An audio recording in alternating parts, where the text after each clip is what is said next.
affecting the psychological well-being of people. So there was really a need for more moderate contact-reducing policies. Here we have an example of the spread of a disease using the SIR model in a mobility network, where people start being susceptible to getting infected, and there are a few people who are infected. As they move around, people move between different compartments from susceptible to infected to removed. Some background regarding the epidemic concepts that I will cover next is the reproductive number, compartmental models, and offline contact tracing. So the basic reproductive number, R0, refers to the expected number of people an individual infects. If it's less than 1, then the infection dies out, while if it's greater than 1, then the infection persists. We can calculate it by multiplying the probability of transmission times the number of contacts the individual had. For example, Ebola has R0 between 1.5 to 2, and SARS has R0 between 2 and 4. However, this estimation approach of R0 has some issues. It assumes that all people are equally susceptible and all people are equally likely to come into contact with each other. It is more realistic to incorporate heterogeneity of individuals, such as different contact patterns, and monitor actual contacts of individuals. Next, we have the compartmental models. So for example, the SIR, which stands for susceptible, infected, and recovered. And another example is the SEIR, that stands for susceptible, exposed, infected, and recovered. The transition letters here represents the probability of moving from one compartment to another. And finally, I want to discuss offline contact tracing. This is usually done through interviews, where infected people try to name all people they come in contact with to notify them. The issue is that they might forget some people, and additional interviews need to be conducted for the reported people that they had. So this is time-consuming, is resource-intensive, and it might be inaccurate. So in the remainder of this presentation, we will present a different approach that focuses on individual-based models. Here we have the SIR infection spread in a mobility network, and we use a graph to capture the relationship of how the disease spreads in the network. So in this case, the nodes represent the individuals and the edges represent the social interactions. The contagion will be a stochastic process that is affected by the spatial proximity. Now that we're done with the background and introduction, I will present the epidemic spreading in trajectory networks. So in this research, we asked the following 3 questions.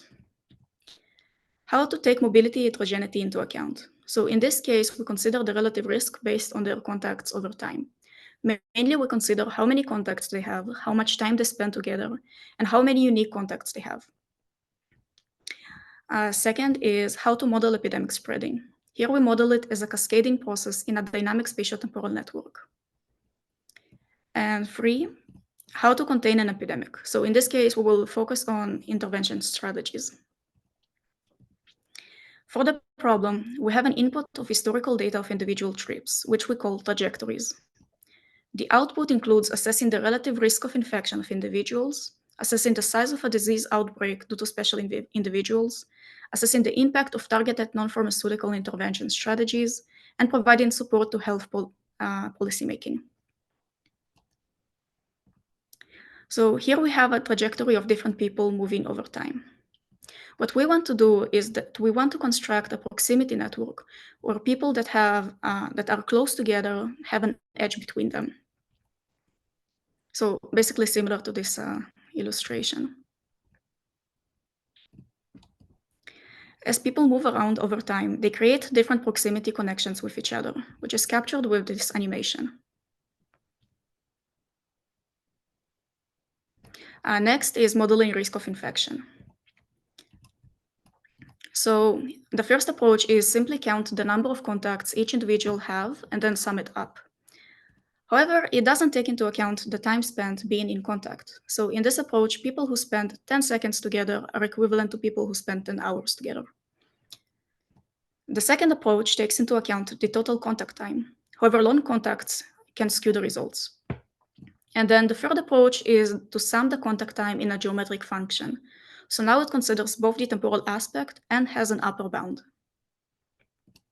Next is modeling epidemic spreading. So we use a stochastic agent-based SEIR model where each node has a probability to infect their neighbors. As you can see in the animation, when people move around, we toss a coin with this probability to decide whether people will get infected or not. This probability refers to the third approach we presented earlier that relates to geometric function to calculate the risk of infection. Next is targeted interventions. So first, we want to present a centralized node immunization. So here we have a snapshot of the network at a given time, and we want to identify the top nodes with the highest risk and remove their contacts.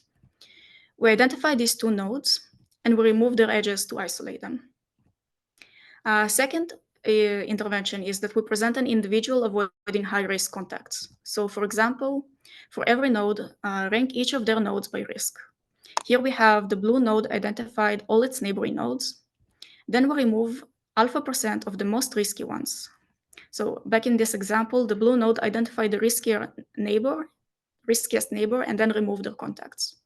This process is then repeated for all nodes in the network. And then the final suggestion is that we present the individual maintaining a social bubble.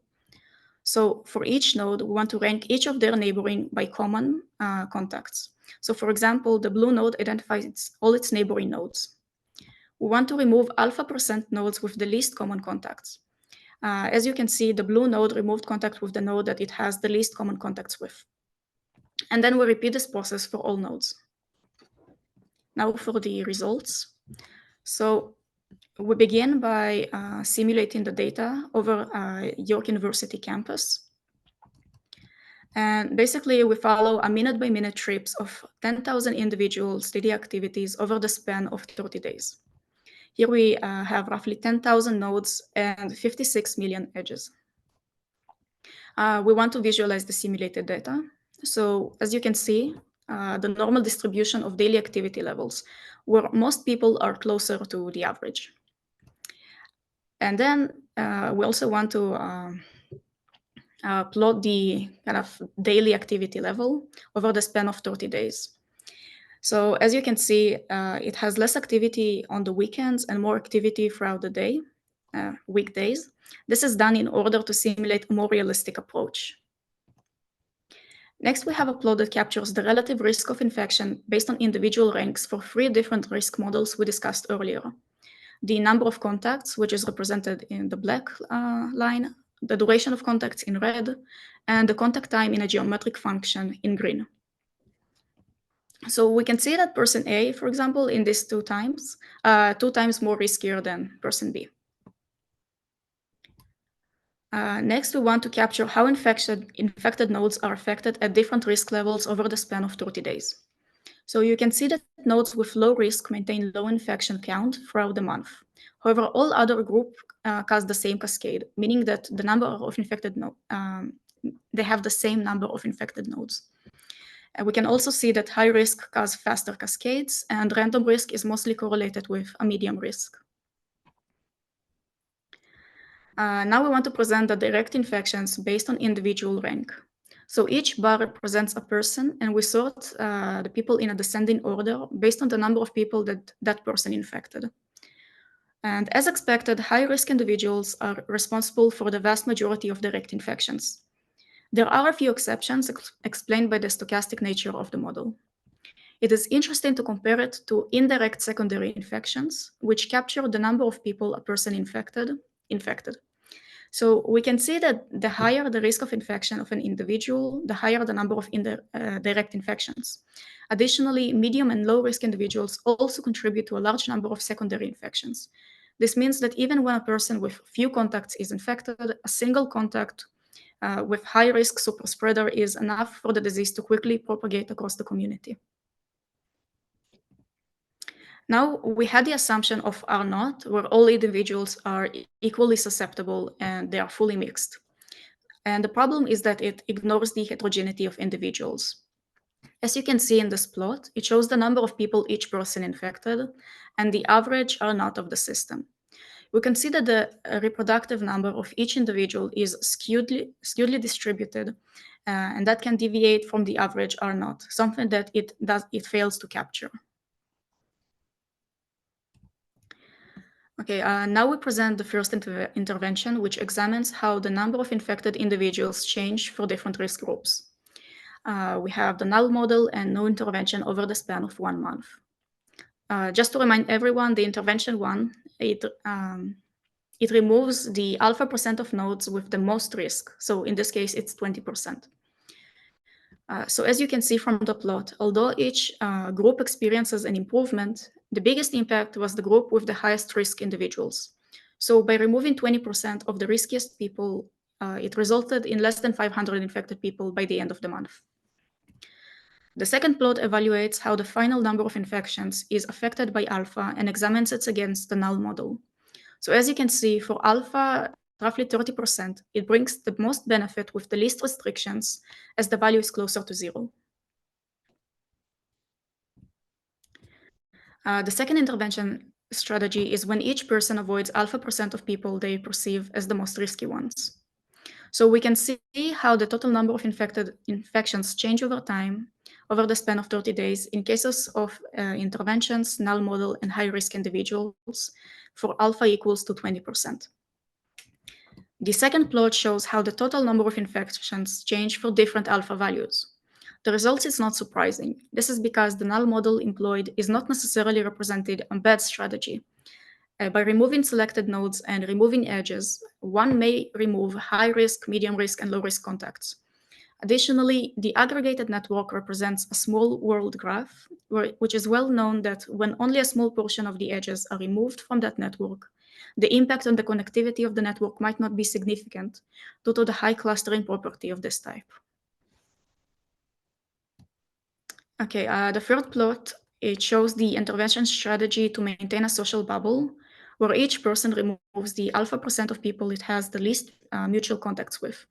So in this case, again, alpha is 20%. The second plot evaluates how the final number of infections is affected by alpha. And we can see that this strategy is notably more effective than the null model for alpha less than 40%.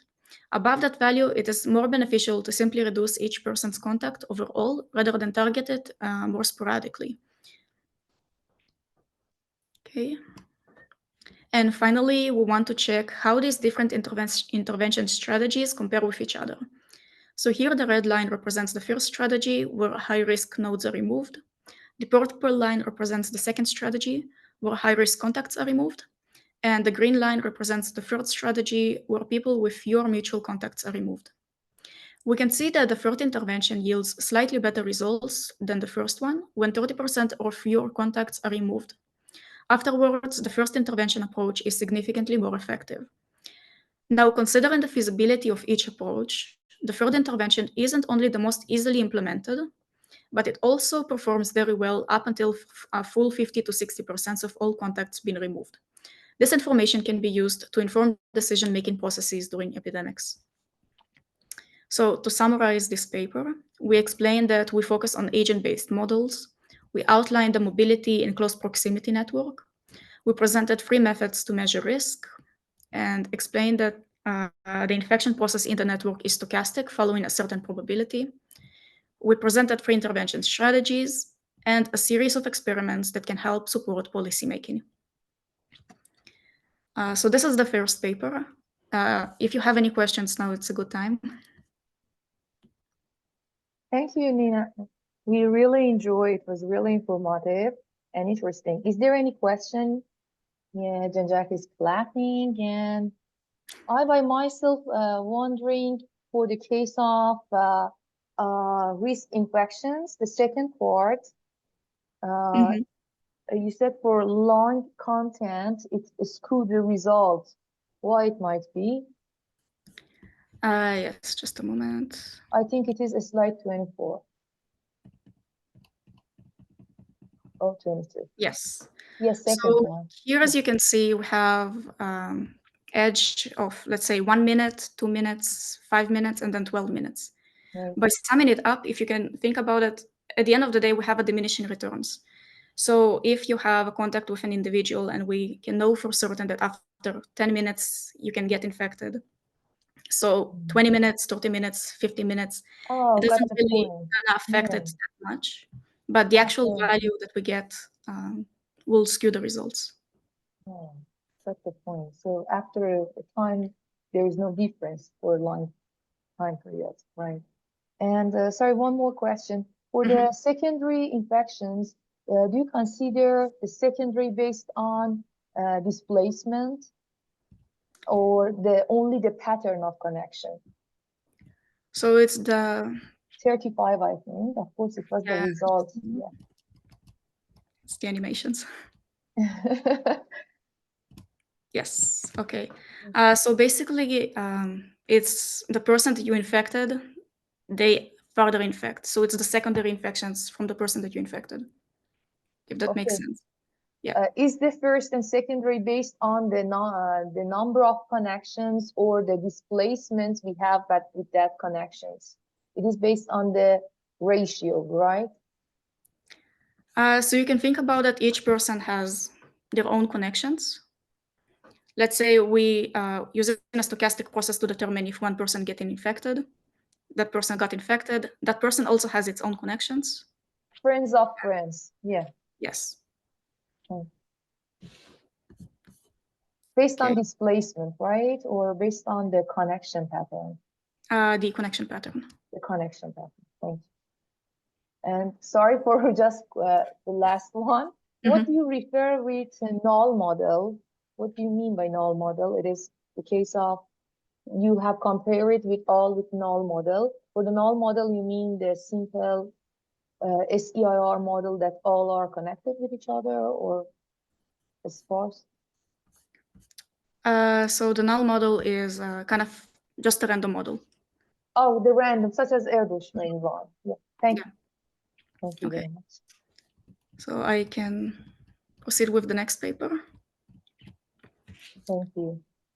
Okay, so the second paper I will present is microscopic modeling of spatiotemporal epidemic dynamics. So here the problem is the input is historical data of individual trips or trajectories, and the output is we want to assess the relative risk of infection of individuals, assess the relative risk of infection of geographical areas, assess the risk of infection of pedestrian trips in an urban environment, recommend alternative trips that mitigate the risk of infection, and assess the impact of targeted non-pharmaceutical intervention strategies.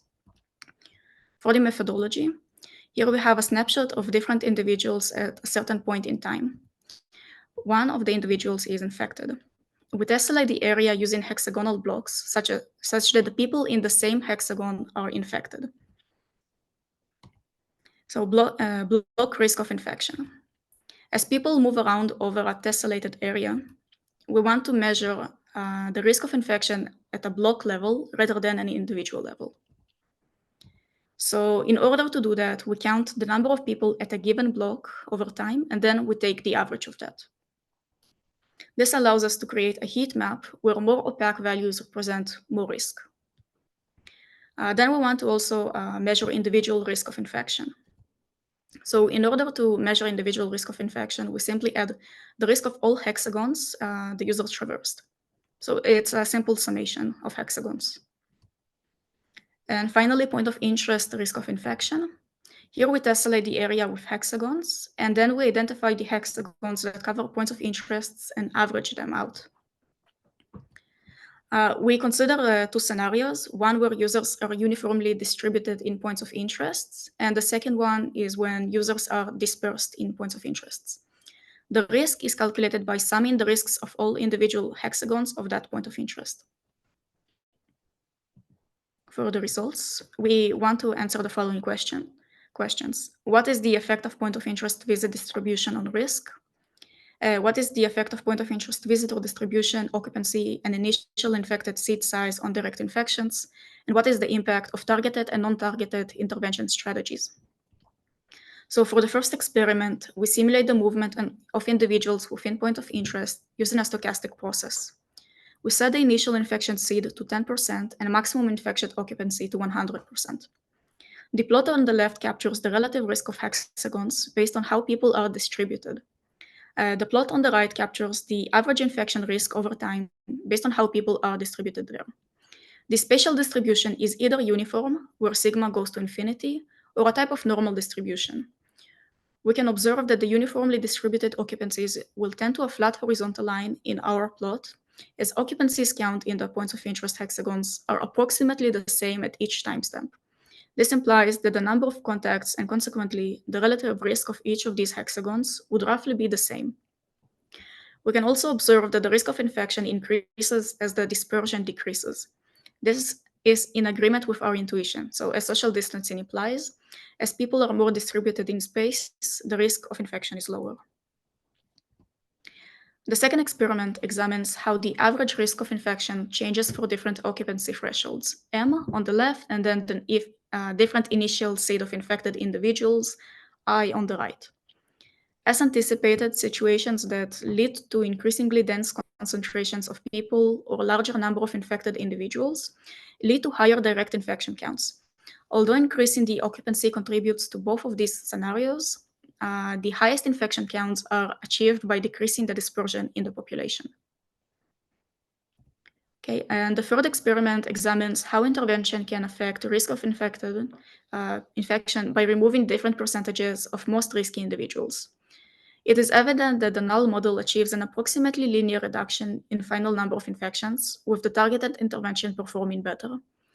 The proposed method achieved twice as high as the amount of prevented infections as the null model, although there appears to be diminishing returns after removing more than 40% of the contacts in the dataset. So to summarize, this work involves mobility information of individuals. We discussed tessellating geographical areas with hexagons and risk calculation of hexagons. And also people using this method. We discussed hierarchical modeling for points of interests and the risk map that captures the risk of at a hexagonal level. Okay, so this is the end of the second paper. Do you have any questions? No, really clear. Really, I'm gonna reach out to you after because I'm really liking your presentation style. It's I have a lot to learn from it. Like if you see me typing, I'm actually taking notes. so I'm loving this. Okay. Okay, so I'll continue. I think I have a quick question in the next two previous slides. Sorry if you want to go back there. Is it this one? No, so the one you just moved away from. This one? Yeah, perfect. This one. So no intervention, null model, and so yeah, I think previous two slides had targeted and untargeted interventions. What is the difference? Like, what do you mean by targeted and non-targeted? Anyway, I think Jean talked about your presentation styles. It's wonderful. I love it too. It's nice. Yeah, but well, that is my question. If you can help me to understand that. Yes, okay. So basically, we run the experiment over the span of 30 days. And then we count the number of infected people, total number of infected people at the end of the 30 days. So if we don't use any intervention, this is represented by this black line, horizontal line at the top. The null model basically means that we randomly remove people, percentage of people. So it doesn't rely on the risk profile that they have, but we just randomly remove the people. And then the targeted means that we specifically look for the people that we want to remove and then remove them, the one with the most risk. So the non-targeted, is it the same as the null model, like moving people randomly but not a target group? It's similar, but then for the targeted one, we make sure that we remove the ones that cause the most impact. Yeah, I get that. So I'm trying to understand the difference between the targeted and the non-targeted. So the targeted one, like you said, you have a particular group of people you remove. And then the non-targeted, to my understanding, is it similar or is it the same as the null model in this graph? Like, are you considering the null model as the non-targeted scenario where you randomly pick people without a particular target? Is that the case? Yes, we just named it differently, but okay. The null model in this case is similar to the targeted one. It's except that we don't look at the risk profile of the individual. All right. Thank you. Okay. Any more questions? Okay, so next, the first paper that I want to focus on is mobility-based recommendation systems for mitigating the risk of infections during epidemics. So we can use the information of the previous paper to provide risk-aware pedestrian trip recommendations. Here we have a map tessellated with hexagons over individual trips, and we are interested in understanding the risk associated with a given trip. So we first aggregate all the relevant hexagons of this trip, and then we sum the risk associated with these hexagons to get the risk of the trip. The high-level methodology is as follows. So first we have a query to go from one point to another. Second, we tessellate the map with hexagons and identify the relevant hexagons that intersect with the trip. And finally, we calculate the risk associated with these hexagons and relate this risk back to their related trips. So we build a website that gets a query with users' origin, destination, and time, and then it outputs a trip recommendation with relative risk associated with it. We further extended the functionality of the website to also provide risk-based point of interest recommendations. So this one takes as input the type of point of interest they are interested in, the search radius, and the time of day. And then it outputs a ranked risk-based recommendation for points of interests. Okay. Next, the fourth paper that I will cover is optimal risk-aware point of interest recommendations during epidemics. So the next step is to take the task of point of interest recommendations and adjust it to provide the optimal recommendation, which is as follows. Here we have a map with points of interests and two people. The two people have the respective search radiuses, and each point of interest in this range, colored in black, shows the points of interest that are available based on their constraints. So one approach is to randomly select a point of interest for one of these points of interest that are available to them. Another approach is to select the closest point of interest to the user, which is colored in blue rectangles. A better approach is to select a point of interest with the least risk based on historical visits, which we call local. This is represented by the orange circle. And then our proposal is to select the optimal point of interest such that the overall risk in the community is reduced, which we will call global. This is captured with the green diamond. So for the local model, a user sends a request. The model considers all the possible relevant points of interest with the risks, and it computes a sorted recommendation list of points of interest based on this. However, it has drawbacks. Mainly, the model doesn't consider concurrent requests. So if thousands of users make a request at the same time from roughly the same location, then they will all be suggested the same point of interest. This means that the model can be stuck in a local minimum without exploring the best optimized solution. We propose the global model, and this is a very high-level overview. Basically, this model uses an ordered many-to-many assignment problem to provide the best results. This is an extension to the generalized assignment problem, where the order in this case means that each recommendation has a risk-based rank. And then the many-to-many portion means that a user can be recommended many points of interest, and a point of interest can receive many users. For the dataset, we used real-world mobility datasets from SafeGraph for restaurants for Toronto, Montreal, and Calgary. This included historical visits.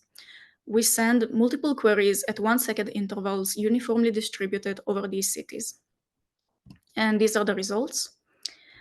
In this case, K represents the number of recommendations each user gets. As you can see, this parameter affects the performance.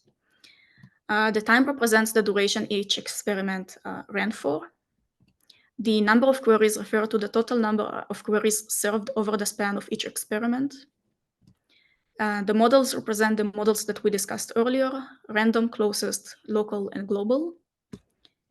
And we can see that global outperformed other models for all categories. And in fact, the improvement percentage ranges between roughly 61% to 99.9%. Okay, so these are the two papers. I have one more paper left, but it's a good step to ask questions, if you have any. Thank you, Nina. We really all enjoyed your slides. I have one question. Do you have access to trajectory data, or you just made it by simulation? No, we do have access to through trajectory data. It's through SafeGraph, and now it's provided by Advan. Can we have access to that one online, or that is Yes, that it's is available purchased? online. I can find the website and link it here.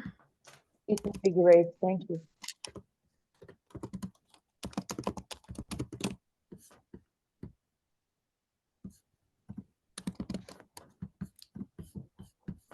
Okay, just a moment. Take your time. Thank you. I would have to do it after I stop sharing because I Yeah, can't. sure. Yeah. Thank you. Okay. Do you have any other questions? Is there any more questions? I don't think so. Okay. So Let's go. can continue. Thank you. The final paper that I will present is Point to Hex, which is high order mobility flow data and resources.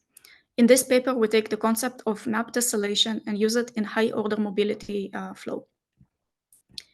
So mobility data typically lacks comprehensive documentation, where users resort to generating their own synthetic datasets, which are often unpublished and lack details for reproducibility. Moreover, working with mobility data represents its own challenges due to its large size, high sparsity, and complexity.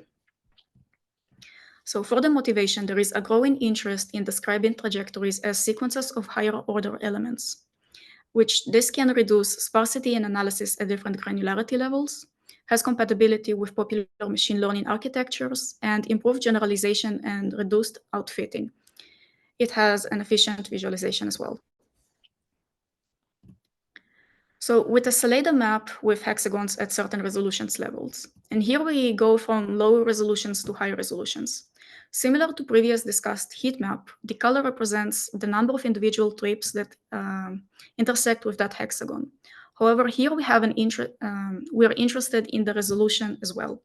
So more specifically, the figures show how higher order mobility data captures a city's road infrastructure and physical constraints such as bridges. It also shows how different resolutions can be useful in diverse problems and applications as they allow for analysis at a different level of granularity. So to construct the higher order mobility flow data, we begin with treating trajectories as sequences of hexagons. So for example, considering this specific trajectory, we identify the hexagons that intersect this trajectory, and then we refer to the sequences of hexagons to represent that trajectory. Trajectory as language statements refers to a concept in the field of natural language processing and computational linguistics, where the path of sequences of words and phrases used in text are analyzed and interpreted as linguistic expressions or statements. So in this work, we treat hexagons as tokens such that the sequence of these tokens represent trajectories. This means that each hexagon can correspond to a word. For example, I like to learn English corresponds to the 5 hexagons above it. Similar to languages, we care about the order of these hexagons. So by treating trajectories as language statements, we aim to reduce data sparsity and have a framework that is more compatible with well-known machine learning models, such as sequence models and large language models.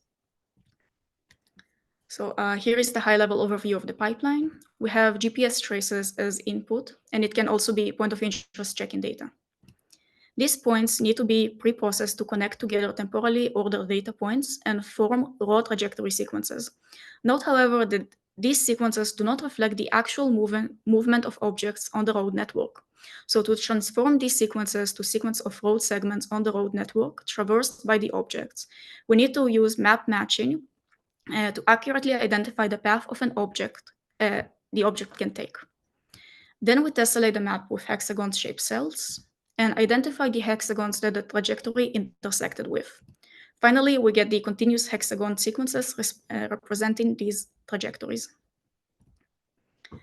We provide high-order mobility flow for the following datasets. The T-Drive is a taxi trajectory dataset on the Beijing road network that reaches roughly 9 million kilometers in total.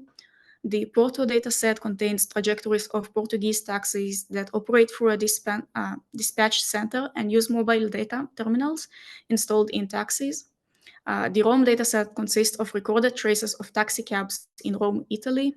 GeoLife dataset was collected from several users' GPS-based devices using their outdoor activities. New York City taxi dataset covers taxi cab trajectory data recorded by digital devices installed in vehicles of New York City. And Foursquare dataset, which contains point of interest check-in recorded by the phone of several users in the city of New York and Tokyo. Here we provide the higher order mobility flow for each of these datasets at 5 different resolution levels. We also make the source code available to convert other trajectories into higher order ones. So, general conclusions.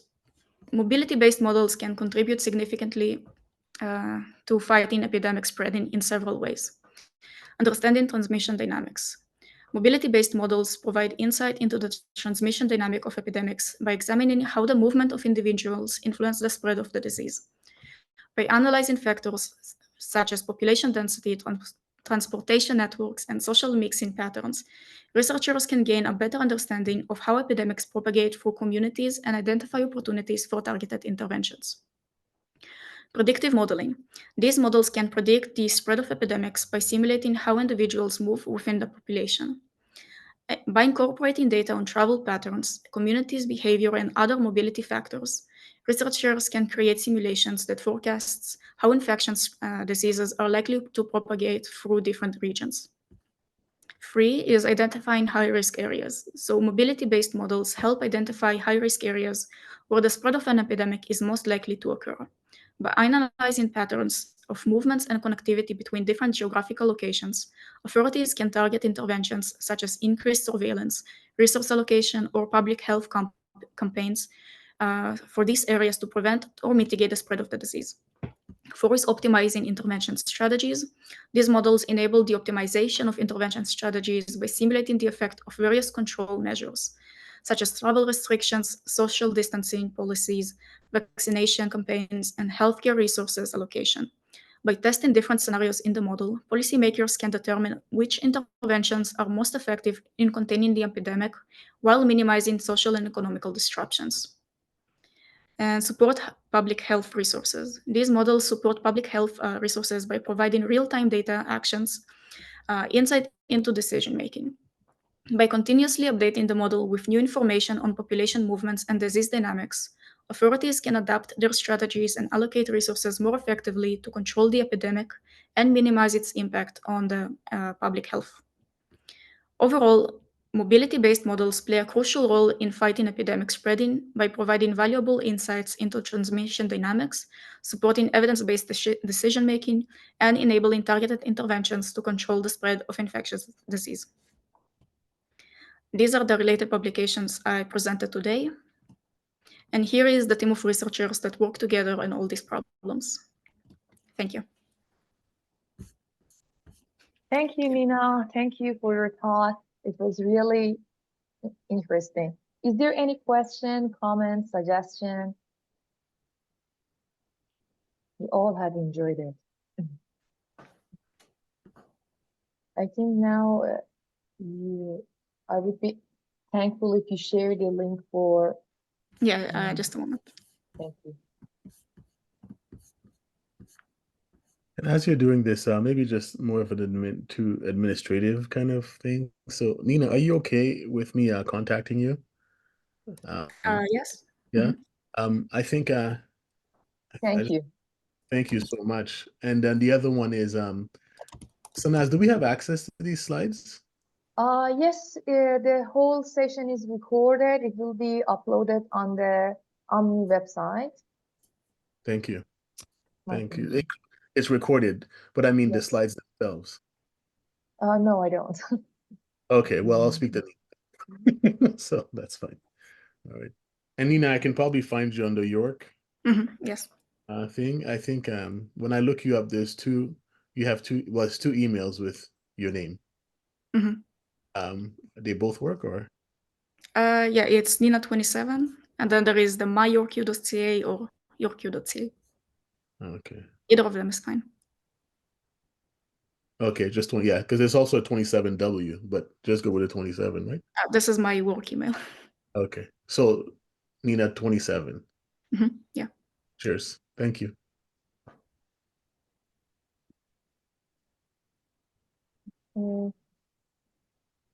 Thank you, Nina, for sharing the link. And I have one more question. For the case of order of trajectories, consider it as a language. Is it the idea initially by your side for having it for machine learning processes, or previously we had some kind of models to change considering trajectory as languages? Yeah, so it's kind of got an additional push lately due to the popularity of large language models. But generally, ever since that we had sequence-to-sequence modeling, kind of these ideas were already there to present trajectories as tokens and then pass it to a model, machine learning model. Yeah. Great, thank you. And sorry, one more question. Do you have any chance to sell, actually you and your group members, sell any of these ideas to, I don't know, probably Toronto municipality or for the... Not that I'm aware of. Yeah. I don't think so, but I don't know. Wish you soon. Thank you. Mm-hmm. Thank you, Nina. Yeah. I really enjoyed. Is there any questions, suggestions? I think the rest have enjoyed too.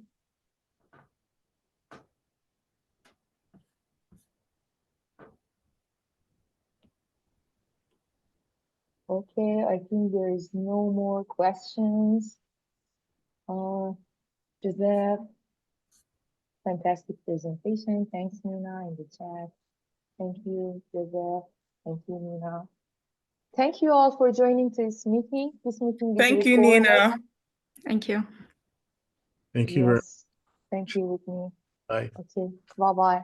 Well, we will have the recording of this meeting on the OMNI website very soon. Thank you, Nina, and thank you all for joining us. Wish you see you for the next OMNI-Reunis seminar. Thank you all. Have a good one. Bye-bye. Bye. Bye. Bye. Thank you, Nina. Bye.